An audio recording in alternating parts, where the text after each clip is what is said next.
Convido os irmãos a colocar-se de pé. Eu quero agradecer aos irmãos que estão aqui também, pelo apoio, pelo seu trabalho. Nós estivemos no Alepento fazendo uma visita à nossa irmã, pastor Éder, pastor e diácono Franciel estavam conosco. Esse é o motivo que a gente acabou se atrasando um pouco. Vamos fazer uma lanchinha esperta, chegou lá, tinha até uma sopa. Aí ficou bom demais, né? A gente tinha saído de casa já umas 4 horas, né? Umas 4 horas que eles já caminharam na casa, para nós irmos para a visita. Mas foi bênção. A mãe da nossa maneira. Ela estava muito espertinha. Né? É provável que acho que amanhã vai ter alta, né? Está muito bem. E a irmã Leila disse que às vezes em casa é difícil de comer. E lá nós falamos, em conversa nós, né? Falamos de uma bolacha, ela vai, cadê? Me dá uma. Já está espertinha para comer, eu dava aqui para casa, né? Foi bem assim. Abra a sua Bíblia na primeira carta do apóstolo Paulo aos Tessalonicenses, no seu capítulo de número 5.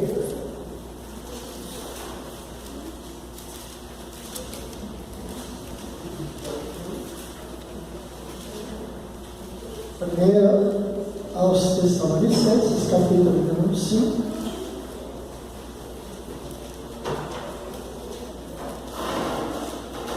Eu quero ler a partir do versículo de número 12 até o final desse capítulo, que vai até ao 28.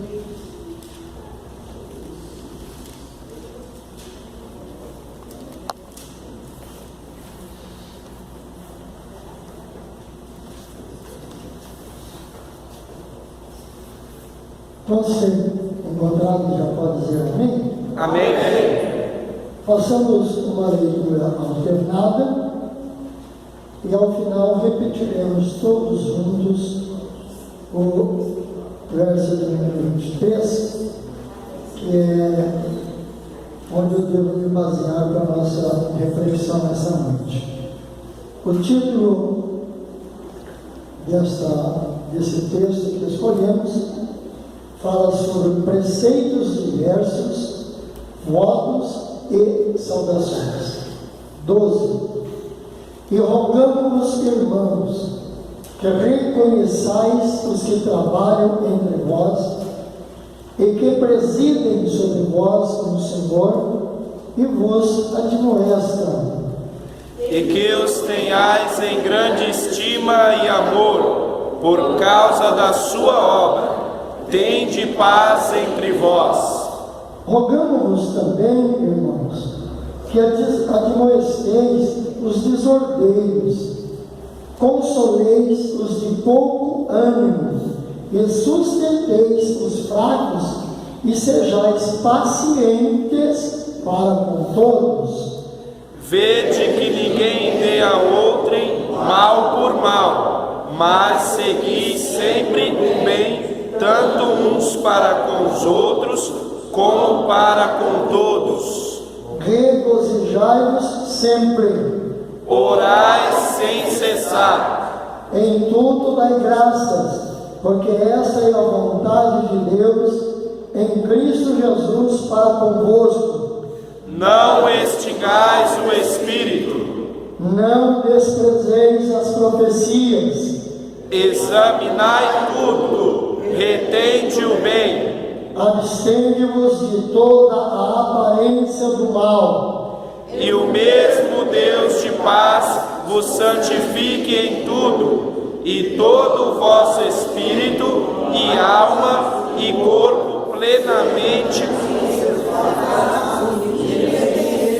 para a vida do nosso Senhor Jesus Cristo.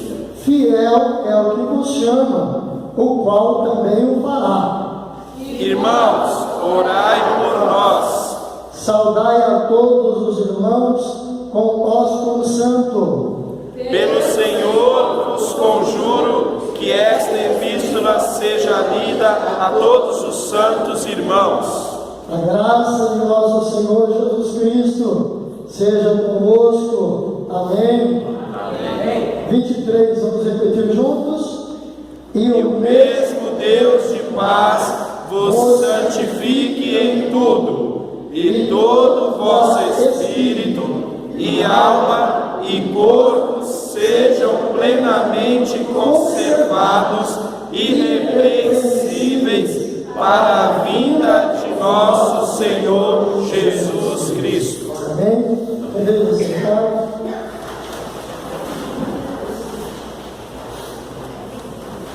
Embora eu deva me ater mais versículo 23, para a nossa reflexão. Mas eu fiz questão de ler todo esse texto sobre preceitos diversos, votos e saudações, porque o mesmo, por si e em si, esse texto já nos traz um modelo de cristão que devemos ser. No início, vai dizer, para que se reconheça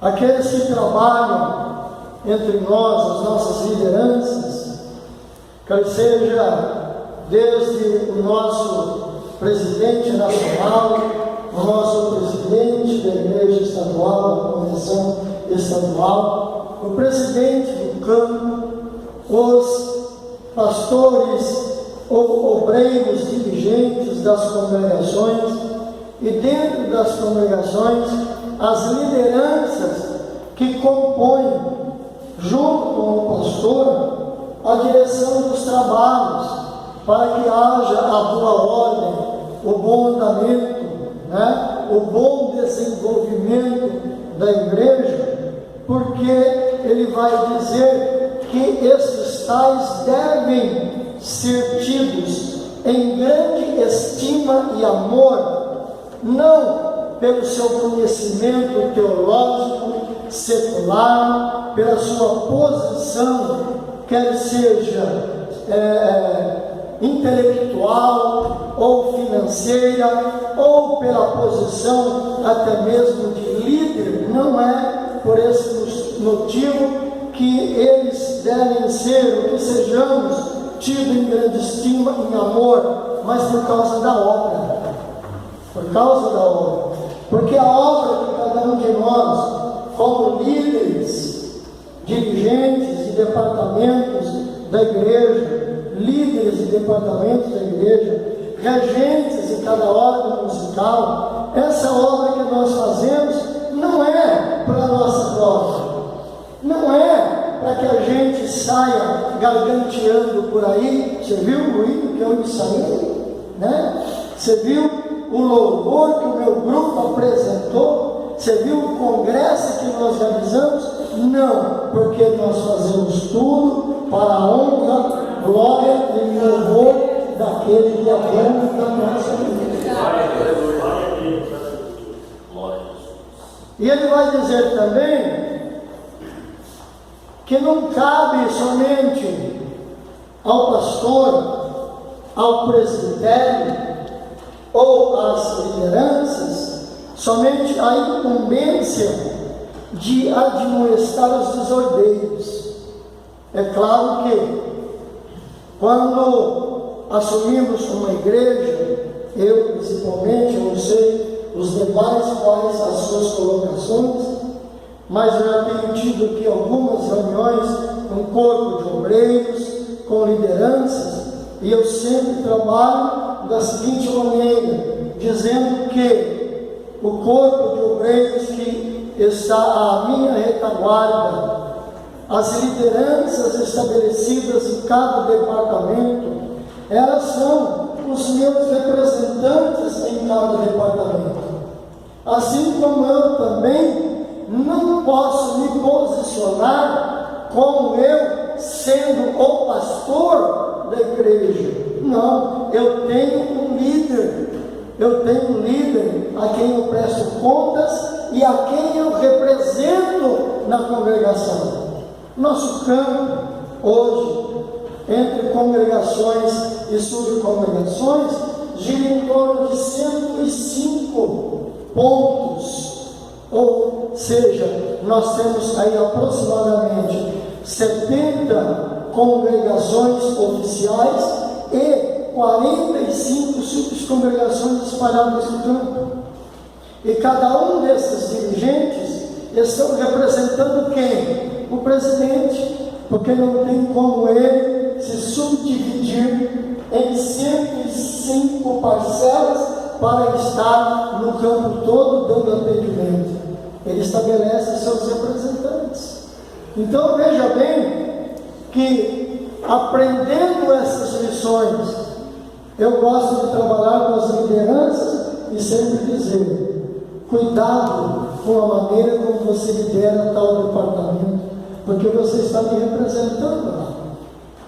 Então, cabe a cada líder de departamento, como cabe também a igreja em si, compreender que nós estamos inclusos nessa situação, porque o apóstolo Paulo vai dizer para os crentes da Tessalônica: rogamos-vos também, irmãos.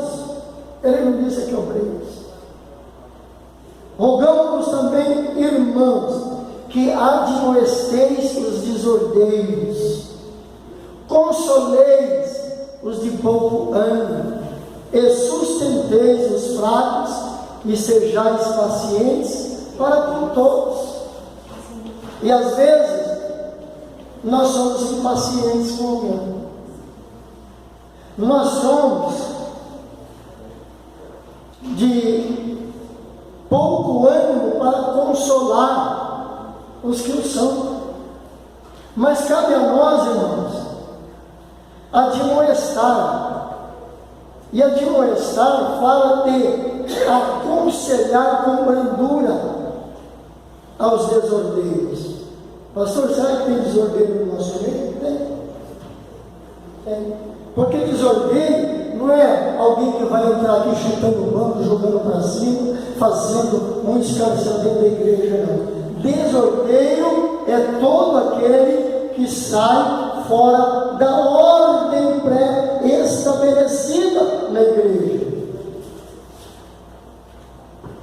Desordeiro é aquele que não obedece à liturgia da igreja, aquilo que é estatuto da igreja,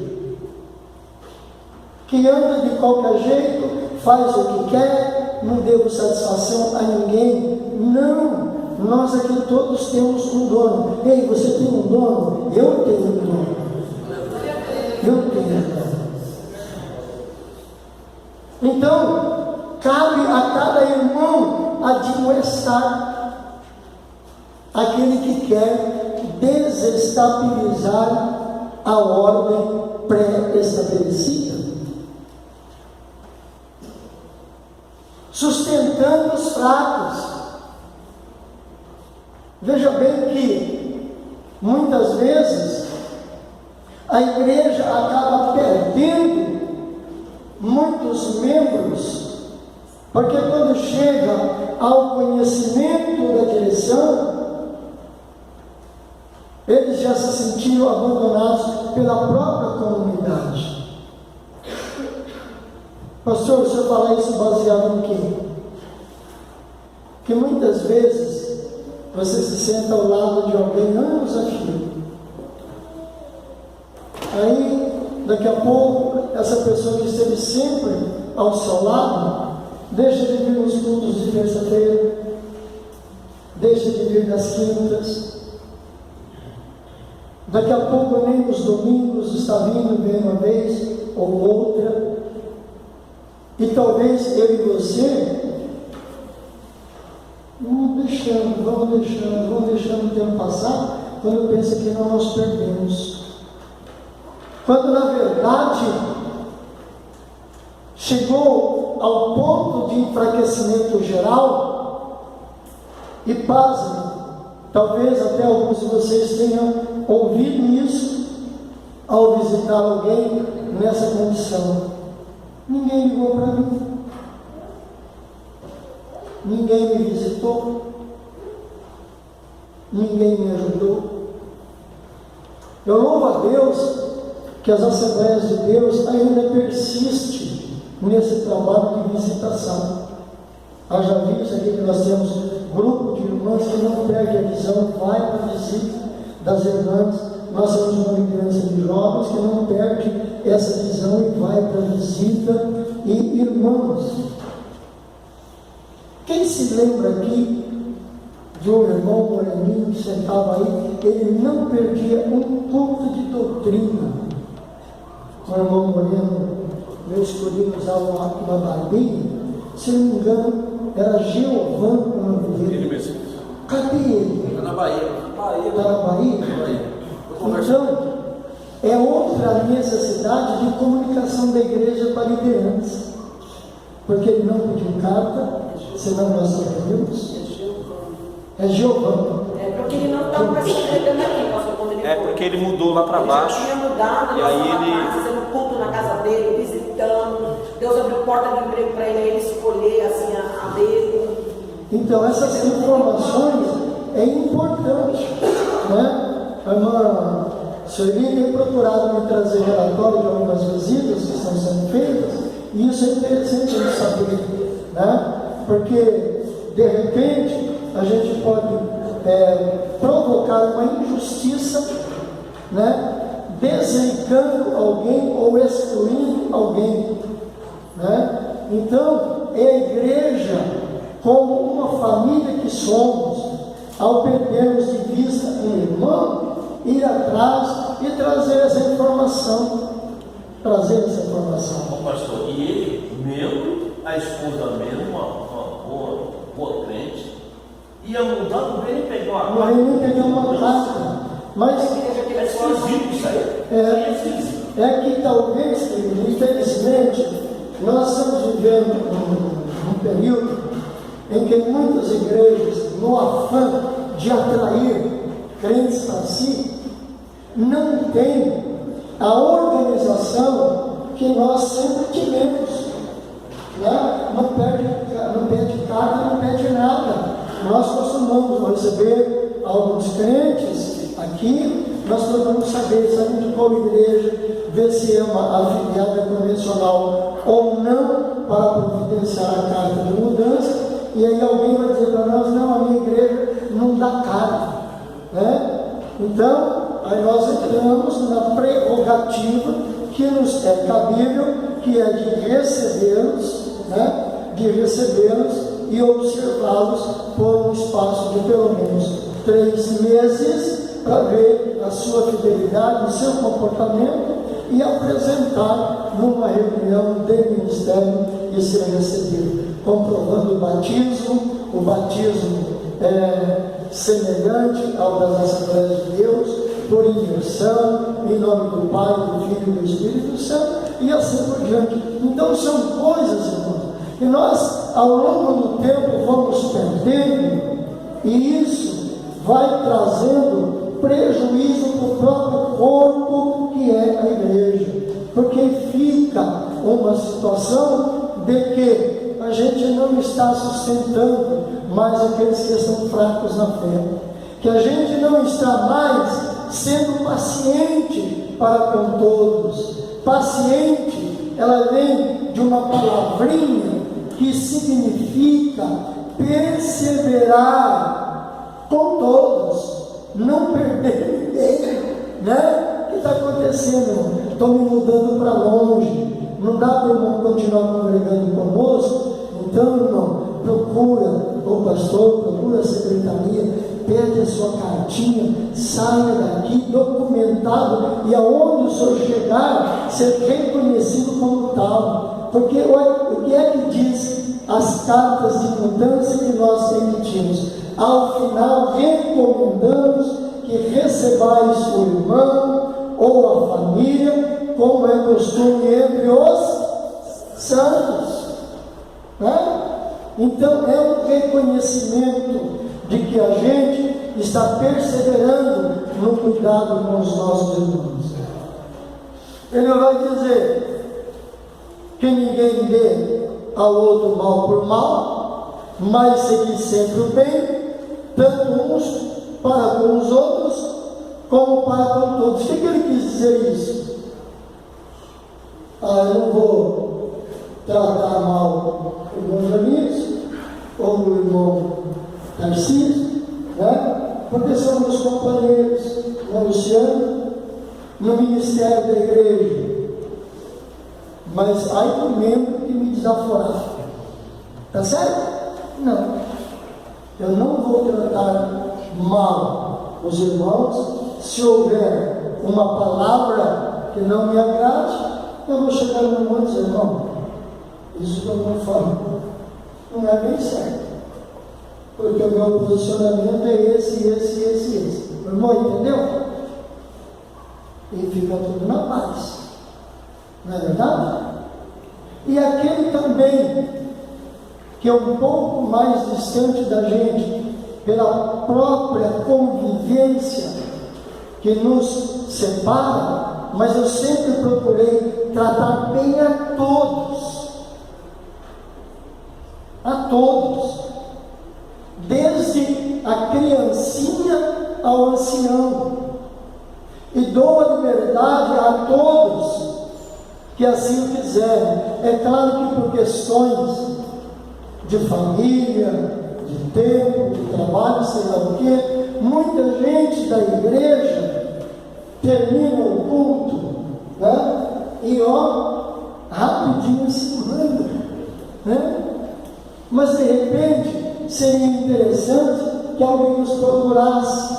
Pastor, após o Senhor, dá um abraço, né? De repente Deus te usa, e sem que você saiba, você está me dando uma palavra de encorajamento para continuar, porque pastor não é super-homem, não. Pastor não é super-homem. Pastor tem as suas dificuldades. Pastor vive as suas adversidades, e não para se gloriar. Eu sei que alguns de madrugada acordam e se lembram do pastor e ora. É a tua oração que sustenta o pastor. Porque o pastor, na verdade, o que acontece?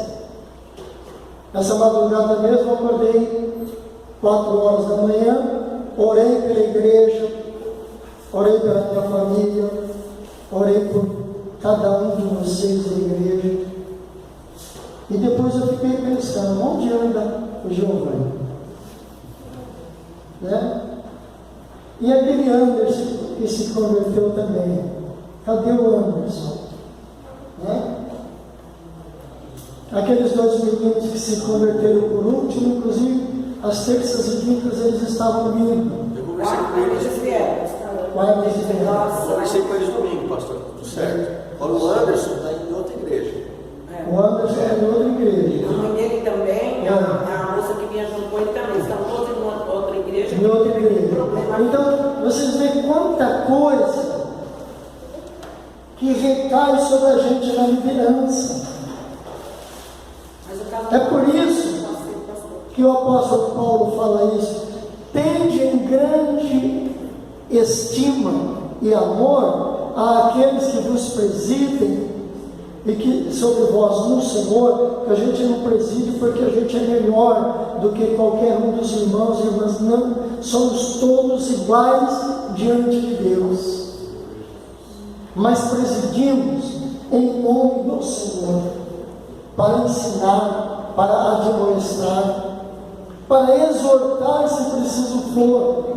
Mas, vejam bem, a obra nos exige demais, a obra nos cobra demais, e a gente sofre quando a gente vê alguém se distanciar, quando a gente vê alguém saindo do padrão. A gente sofre. O que está acontecendo? Senhor, ajuda esse irmão a compreender, ajuda essa irmã a compreender, ajuda esse moço, essa moça, esse adolescente a compreender, Senhor, que a gente está transmitindo a Tua palavra para que a Tua igreja persevere no mesmo caminho. Então o texto ou o versículo que escolhi para essa reflexão vai dizer que o mesmo Deus de paz nos santifica em tudo. Não é em alguma coisa, não é só se fazer presente numa grande festividade, num congresso. Não. Se as irmãs, é segunda-feira que não ensaio. Tirando um período de oração com as líderes, se subordinando às determinações da liderança, porque elas não vão fazer nada que vá agredir a própria liderança pastoral. Se é no domingo pela manhã que nós convocamos aqui consagração, está muito frio. Mas estava frio, o pastor também. Estava frio para o nosso Eli, vinha aqui às 8 horas da manhã, abria a consagração. Estava frio para a superintendência da escola bíblica dominical, vir aqui dar início à escola bíblica dominical, com meia dúzia de alunos. Se estava calor para todos. Se estava chovendo para todos. O pastor Elito Marques pregou aqui na quinta-feira, do joelho para baixo, a calça dele estava ensopada, porque o guarda-chuva só cobre a cabeça e os ombros. Gente, é em tudo. E o mesmo Deus de paz nos santifica em tudo, e todo o vosso espírito, repita comigo, espírito, alma e corpo. Sabe por quê?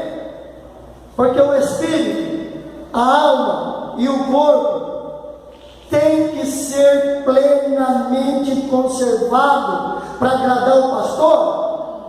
Não. Para agradar o ministério? Para agradar a convenção? Não! É ser conservado irrepreensíveis para a vinda de nosso Senhor Jesus Cristo.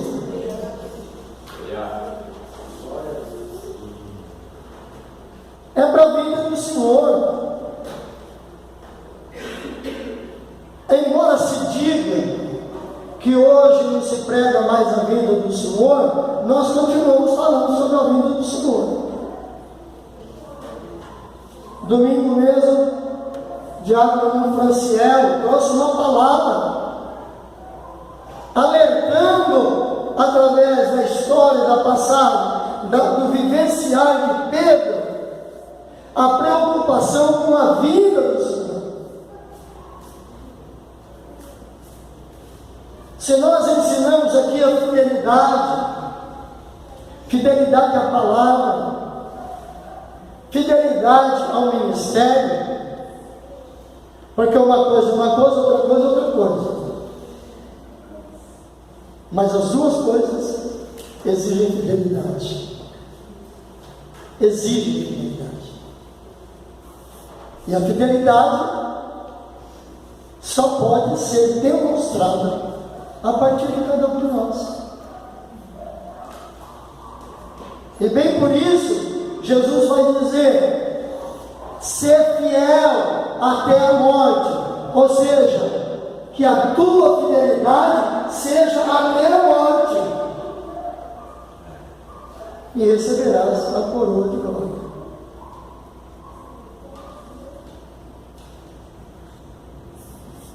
E isso é uma determinação, é uma ordem que já foi determinada lá no Antigo Testamento. Abra, por favor, a sua Bíblia no livro de Levíticos, no seu capítulo de número 11.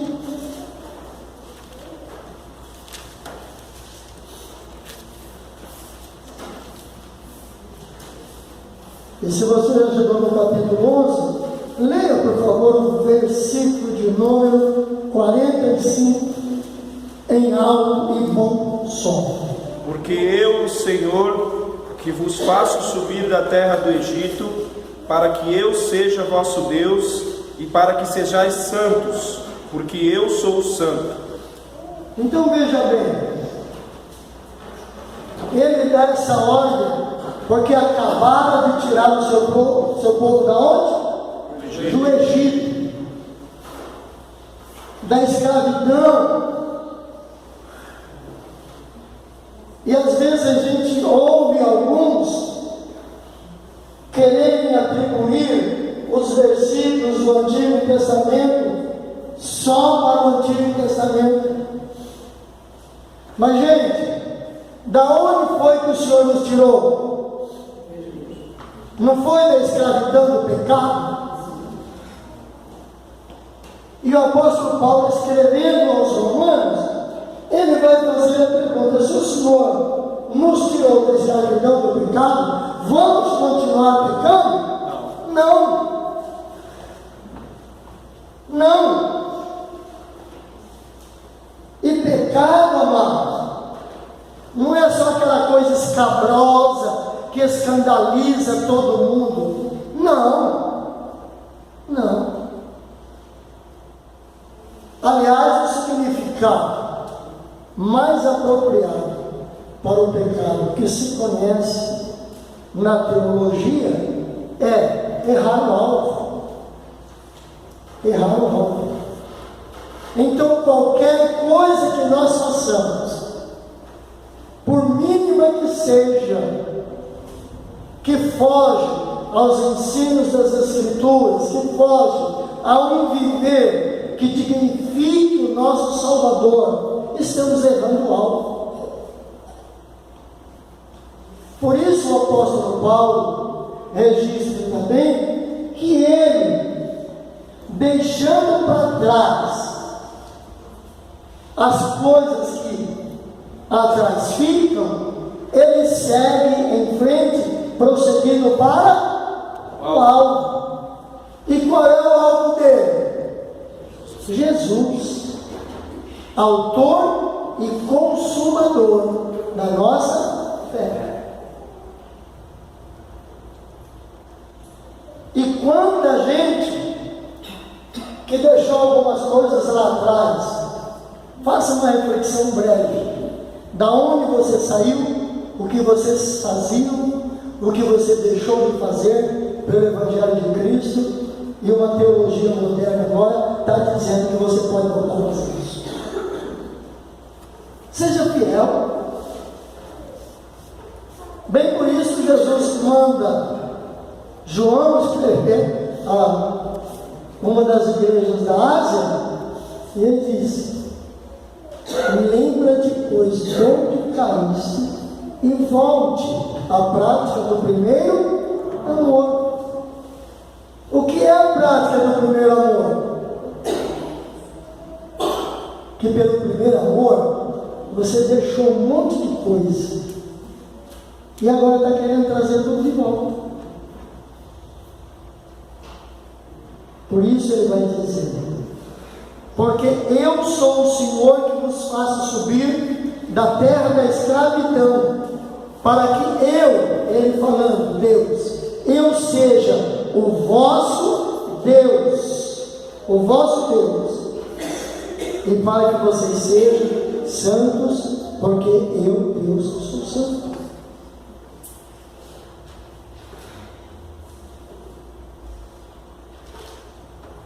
Agora veja, e eu quero me ater brevemente aqui, 1 Coríntios, capítulo 6, e o verso 19.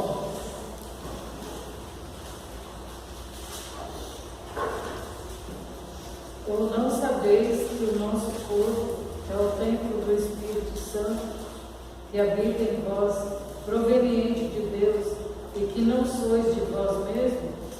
Então veja, não sabeis que o nosso corpo é templo do Espírito Santo e que habita em vós, proveniente de Deus? Espírito Santo proveniente de um Deus que é santo.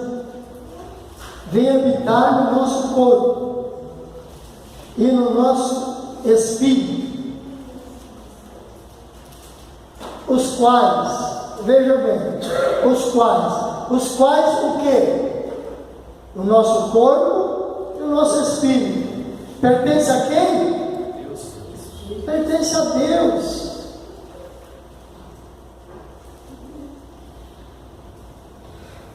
E eu já passei por um lugar que começaram a aparecer com tatuagem, e a gente foi falar sobre isso, e alguém disse: o corpo é meu, eu faço o que quero.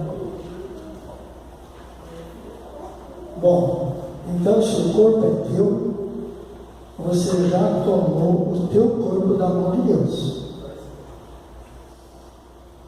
Porque a Bíblia vai dizer que nós somos templo do Espírito Santo,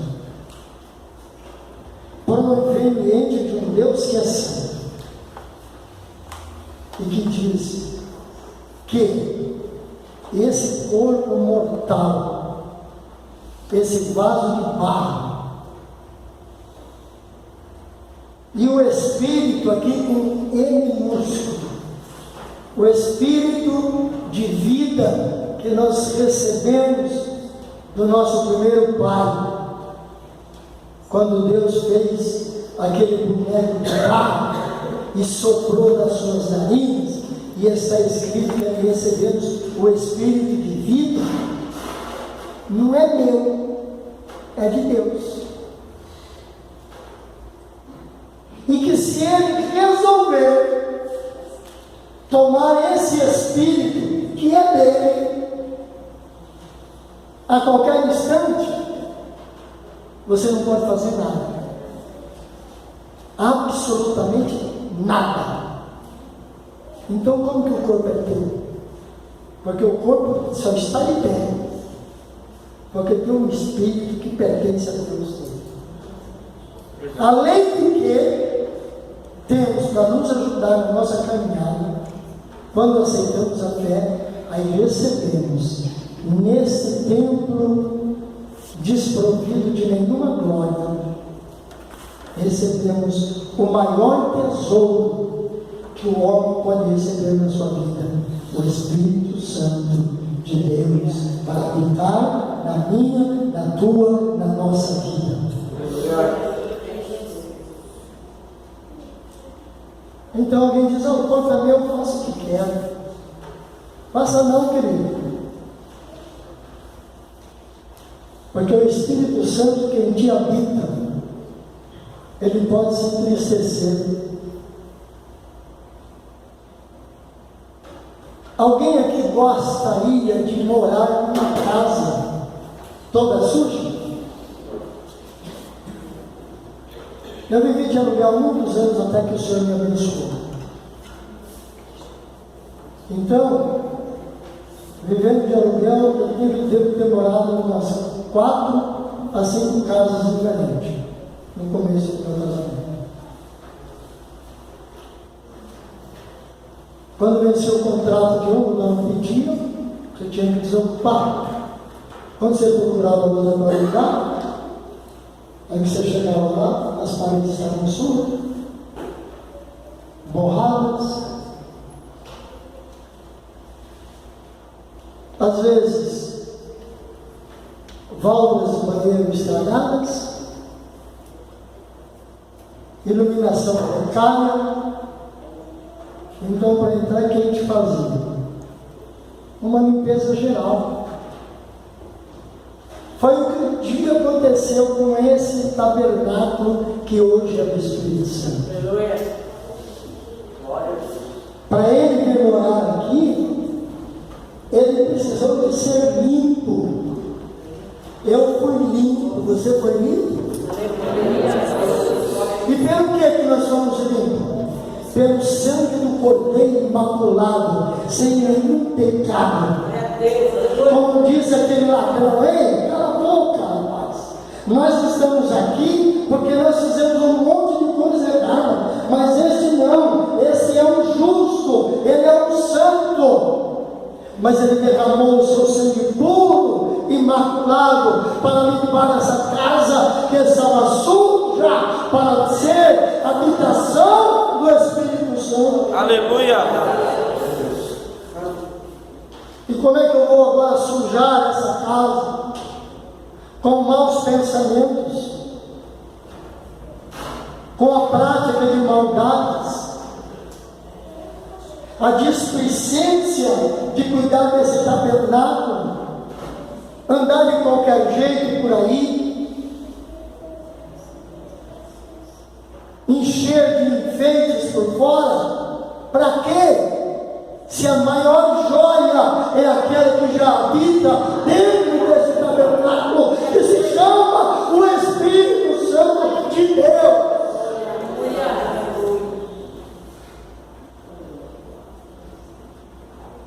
Espírito Santo esse que tem a incumbência de um dia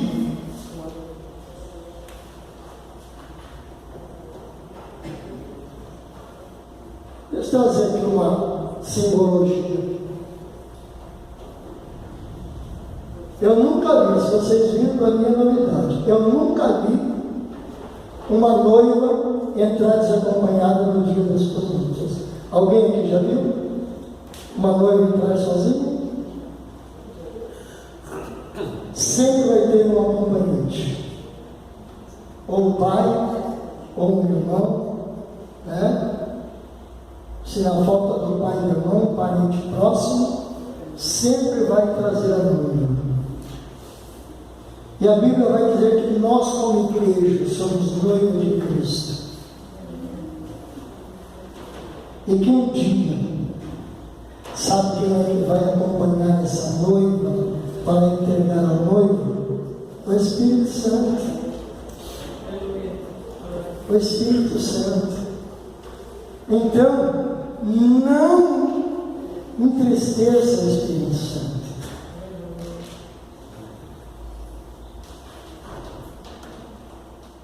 Porque eu já vi em algumas núpcias, e que inclusive efetuei o casamento, e já vi noivas entrarem, porque normalmente são acompanhadas pelos pais. É ou não é? Normalmente é o pai que traz aqui. Mas eu já vi algumas noivas que, pelo menos na época, tinham, se tem ainda, não sei, os seus pais em vida, mas que não quiseram entrar com elas. Não quiseram entrar com elas. E não quiseram por quê? Porque essas filhas tenham desonrado o pai, desobedecido, não guardado os preceitos de casa, não recebeu companhia. Amados, nós precisamos vigiar com a nossa vida, porque o tempo está se extinguindo, e muito rapidamente. Muito rapidamente. Haja visto que o próprio Senhor Jesus, Ele disse, e isso já está ocorrendo, que se os últimos tempos não fossem abreviados, até os escolhidos se perderiam. Mas eu louvo a Deus, que aqui tem um remanescente de escolhido, que está se preparando, está se guardando, está vigiando, para que o Senhor, naquele dia, quando Ele aparecer nas nuvens, nós possamos ser tomados todos de uma vez na sua presença.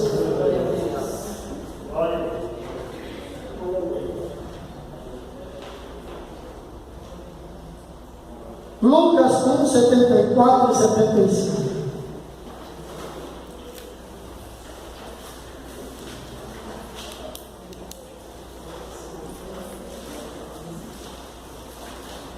Lucas 1,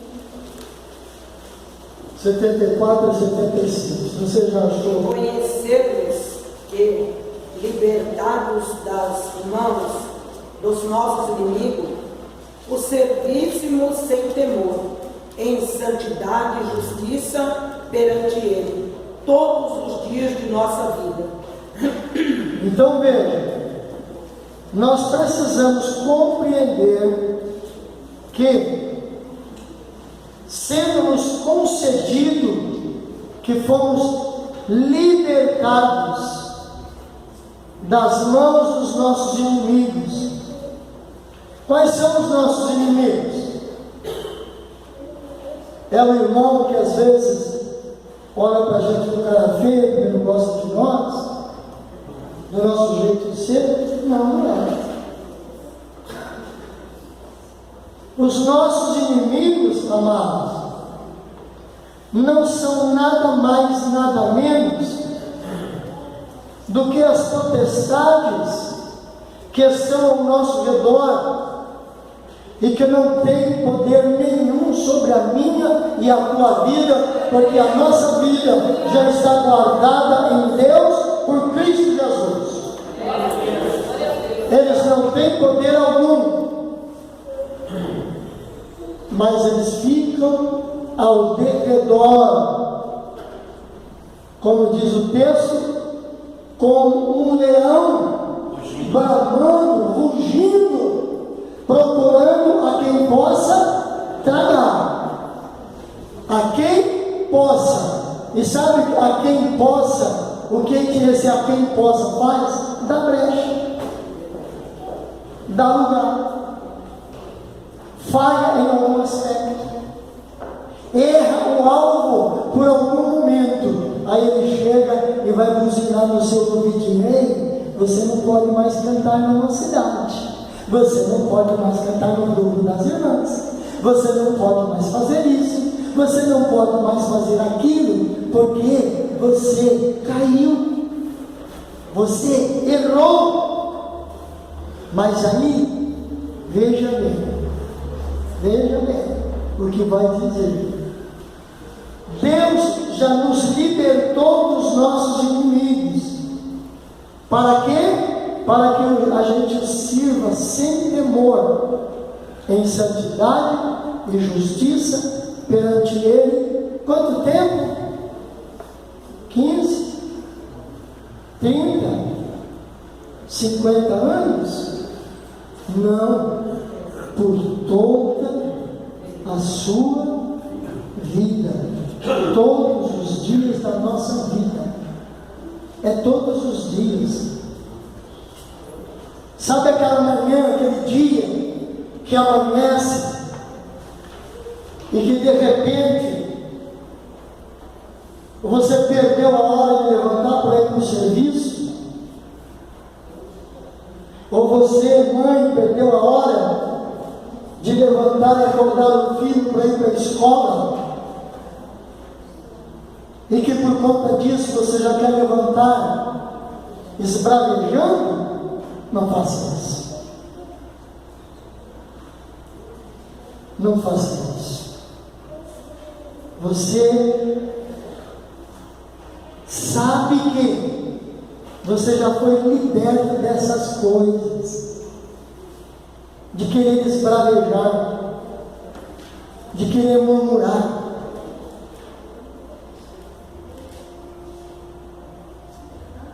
Olha, é duro, mas é que falar.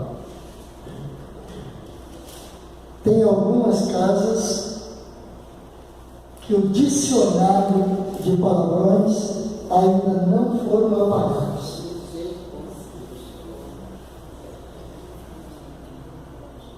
Vigie. Sabe que você já foi libertado disso, para servir o Senhor com temor. Aconteceu? Tá bom. Tira um momento de oração. Senhor, eu te louvo, te agradeço, inclusive por esse imprevisto na minha vida. Possa ser que Deus esteja te dando um livramento. Aquela condição que você ia pegar naquele horário iria bater. Ou a tua passagem no cruzamento daquela avenida que você tem que atravessar naquele horário, ia estar passando um maluco vindo da balada noturna, e Deus te livrou. Agradeça. Se é ir no trabalho, chegou atrasado, seja sincero, não enrola não. Procura o chefe e justifica. Perdi a hora. Mas como sei que tem um trabalho para mim ser feito, ainda que vocês me desconte uma hora, ainda que eu perca alguma coisa, mas me deixa fazer a minha tarefa de hoje. E com certeza Deus vai reverter isso, porque se for norma da empresa, chegou atrasado, perde o remunerado, ou perde a cesta básica, o chefe vai procurar diretor e dizer não, ele chegou atrasado, mas ele cumpriu a tarefa do dia dele. Deus vai te honrar.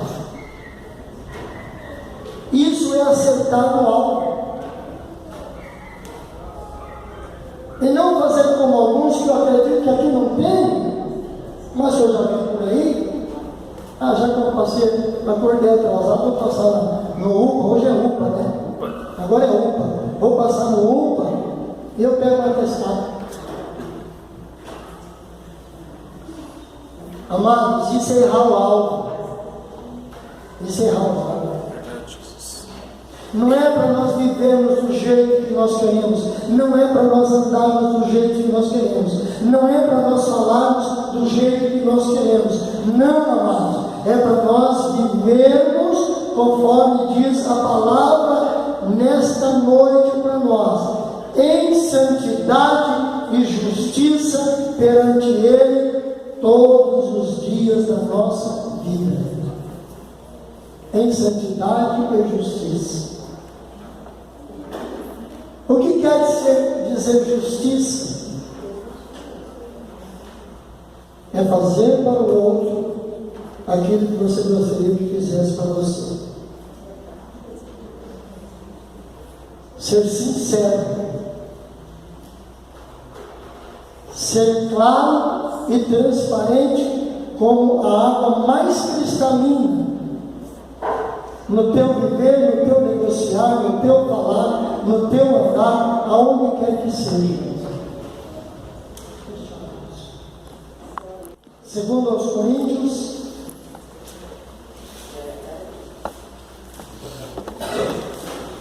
capítulo número 7, no verso 1, quem achou ele em alto bom som? Recebei-nos em vossos corações. Segundo 2 Coríntios 7, 1. Ora, amados, pois que temos tais promessas, purifiquemo-nos de toda imundícia da carne e do espírito, aperfeiçoando a santificação do temor de Deus.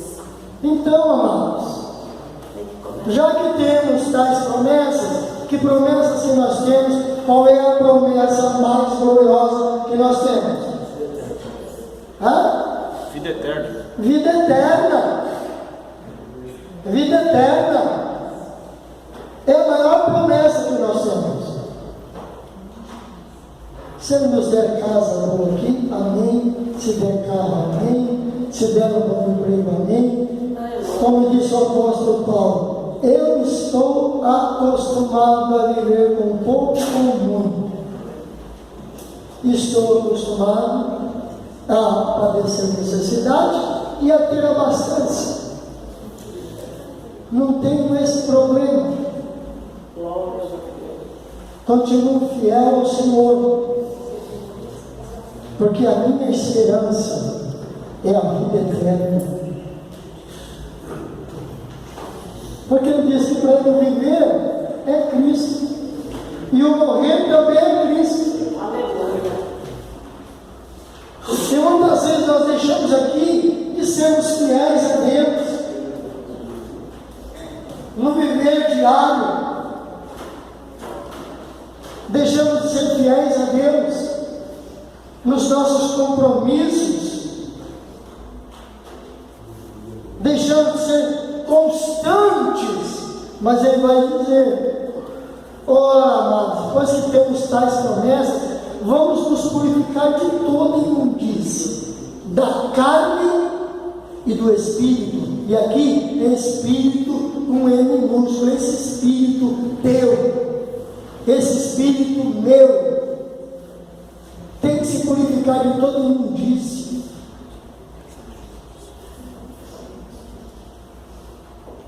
O apóstolo Paulo disse: não vivo mais eu, mas Cristo em mim.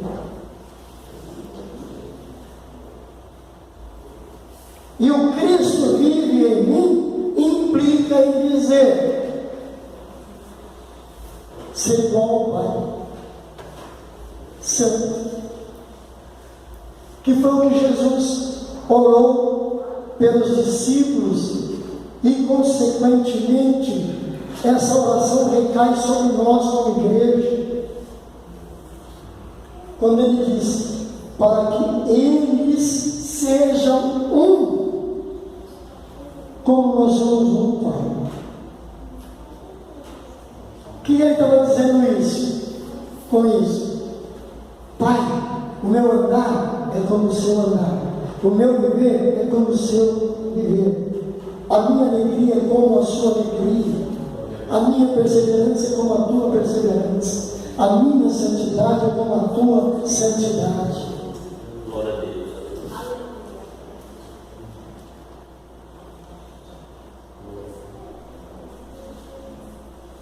Purifiquemos-nos de toda imundícia da carne e do espírito, aperfeiçoando a santificação no temor de Deus.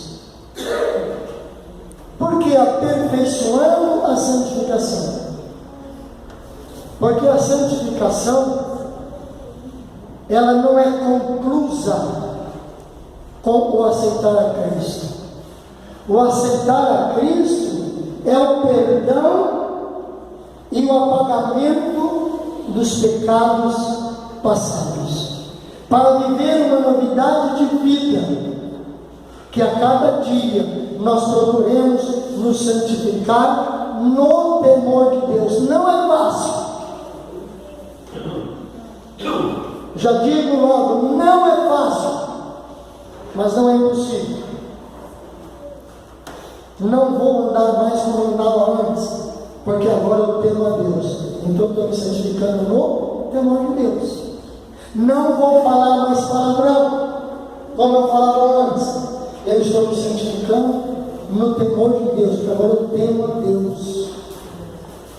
Não vou mais defraudar nada e nem ninguém, porque eu temo a Deus, estou me santificando no temor a Deus.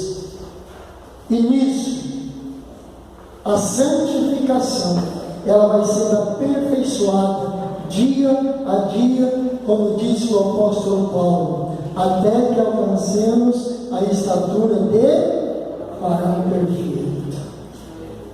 Varão perfeito. Coloque-se de pé.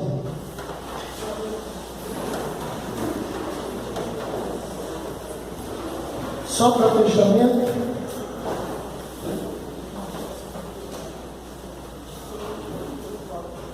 uma leitura que o irmão Franciel fez aqui,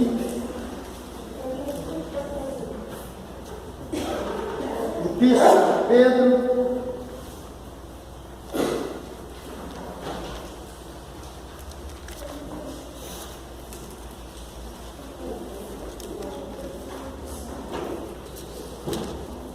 Glória a Deus. versículo, capítulo 1, 1 Pedro 1 e 16.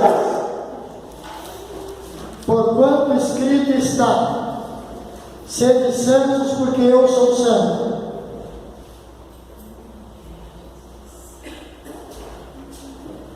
O pastor não está falando, está escrito.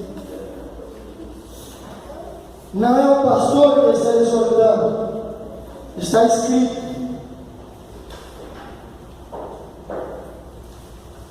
E certamente alguns, prestem muita atenção nisso, alguns que serão barrados naquele grande dia, vão querer se desculpar desculpar diante do Senhor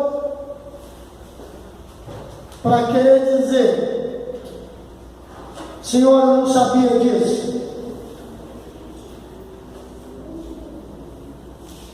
E Ele vai dizer: como eu não sabia? Se está escrito. Não leu porque não quis. Mas mesmo assim, eu tenho certeza que ao longo da tua vida você ouviu alguém dizer: está escrito, sede santo porque eu sou santo. Sede santos porque eu sou santo. E definitivamente, para encerrar, 2 de Pedro 3,11. Havendo, pois, de perecer todas estas coisas, que pessoas vos convém ser em santo trato e piedade? Eu tenho plena convicção de que, assim como eu tenho passado por tantas e tantas e tantas e tantas provações ao longo da minha vida como crente em Cristo Jesus, de enfermidade, de desemprego, de abandono da família, de muitas N coisas que sofremos, que por estar envolvido no ministério, às vezes aquela família vira as costas, que por se dedicar as perseguições vêm. Quem pensa que ele pensa que é mais santo que os outros? Não. Mas é porque eu tenho a isso daqui. Depois de padecer todas essas coisas, que pessoas convém que nós sejamos em viver uma vida de santidade, de santificação e de piedade. Tem outra escolha, irmãos? Por favor, responda para si mesmo. Tem outra escolha? Existe alguma coisa melhor do que procurar ser santo? Não existe. Porque toda a glória deste mundo não vale o que nos está preparado para a vida eterna. Posso ouvir um amém? Amém. Pastor Gilson. Oramos. Senhor nosso Deus e nosso Pai, queremos te agradecer, ó Pai, por esta palavra essa que tocou aos nossos corações, Senhor. Como diz a sua palavra, seja santo em toda maneira de viver. Pai, continua nos ajudando a caminhar, a trilhar o caminho da santidade. Abençoa cada irmã, abençoa o pastor da igreja, abençoa todos os teus filhos, Senhor. Que a gente possa, Senhor, guardar essa palavra no fundo do nosso coração, para praticar, para andar segundo a sua vontade, Senhor. É o que nós te pedimos e te agradecemos em nome de Jesus. Amém. Amados, amanhã nós temos aqui o nosso encontro de oração com a diaconisa Consueli, que é a nossa semana de oração à ceia. E eu gostaria de frisar nessa noite que, pelo amor de Deus, como disse o apóstolo Paulo, oro, meus irmãos, pela compaixão de Deus, que apresenteis os vossos corpos em sacrifício vivo, santo e agradável a Deus. Vivo? Quantos estão vivos aqui? Então vamos apresentar a santidade? Orando. Nós estamos perdendo muito por abandonarmos esse segredo infalível de vitória, oração. Quantos aqui já alcançaram a vitória por oração? Eu sou um milagre. Eu sou um milagre da oração da minha mãe. Eu não deixo nunca de afirmar isso, eu não perco uma oportunidade. O médico disse bem claro para minha mãe: ajuda a médica, leva o teu filho para casa se quiser agora, não precisa assinar nem termo de responsabilidade, ele não passa dessa noite, amanhã cedo a senhora volta aqui, que nós emitimos o atestado de óbito sem problema nenhum, porque já conhecemos o caso, ele não passa desta noite. Mas esta noite que eles falaram, para a glória de Deus, já vai caminhando para 71 anos. Deus não falha quando o crente ora. É claro que ele não responde toda a oração de imediato, porque muitas vezes ele prova a nossa fidelidade para com ele.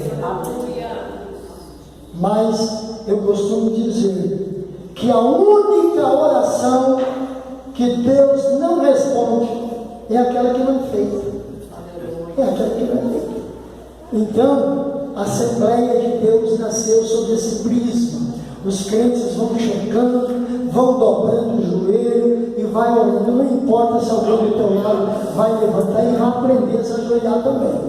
É chegando e orando até que o dirigente do culto da noite, seja um pastor, seja um co-pastor, seja um presbítero, seja quem for, não tem mais a campainha para a gente tocar a sinetinha, mas alguém vai levantar, cantar um corinho, cantar uma estrofe ou um coro do hino, ou mesmo dizer: amém, amados, vamos orar de pé agora e continuar orando.